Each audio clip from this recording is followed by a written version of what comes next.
Selain sejumlah pantai, sumber mata air alami, salah satunya Telaga Penglukatan Taman Tirta Mumbul Desa Sangeh juga dipakai tempat melasti oleh sejumlah desa.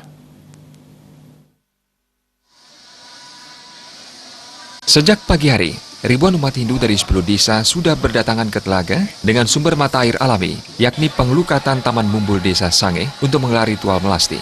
Karena banyaknya yang melasti ke tempat ini, sementara tempat yang tersedia tidak begitu besar, prosesi melasti dilaksanakan secara bergiliran. Pada pagi harinya, Desa Blakiu, Desa Samuan, dan Desa Gerana tampak sudah menggelar melasti yang diikuti oleh ratusan pemudak dengan berjalan kaki dari desa masing-masing. Prosesi melasti dipimpin oleh seorang sulini atau pemangku desa masing-masing. Prosesi melasti di telaga berlangsung layaknya melasti di pantai.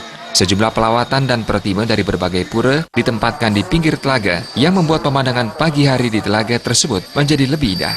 Menurut pengelola Taman Tirta Mumbul Ide Bagus Madebawa, melasti di Penglukatan Taman Tirta Mumbul Desa Sangeh sudah ada sejak dahulu kala. Tempat ini sudah menjadi tempat melasti dari 10 desa yang ada di sekitar lokasi Penglukatan Taman Mumbul Sangeh. Selain melasti di tempat ini, juga kerap menjadi tempat nyegara gunung dan melukat. Tirta Taman Mumbul dari dulu memang dipakai untuk tempat melasti dari 10 desa adat yang ada di Kecamatan Abian Semal dan Petang. Begitu juga dipakai untuk upacara nyegara gunung, yang mana juga dipakai untuk 2 kecamatan. Di samping itu, di sini juga dipakai untuk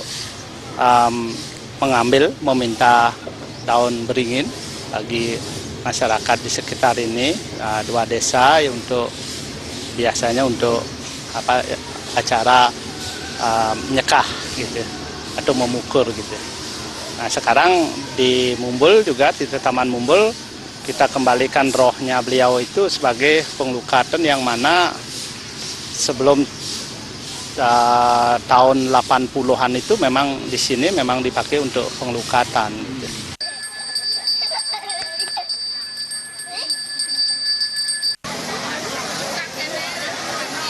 Taman Tirta Mumbul belakangan ini terus berbenah dan telah berkembang menjadi objek wisata spiritual favorit dengan pemandangan telaga dan sumber mata air alaminya. Selain melasti, di sini masyarakat juga bisa melukat di pancoran solas yang bersumber dari mata air alami.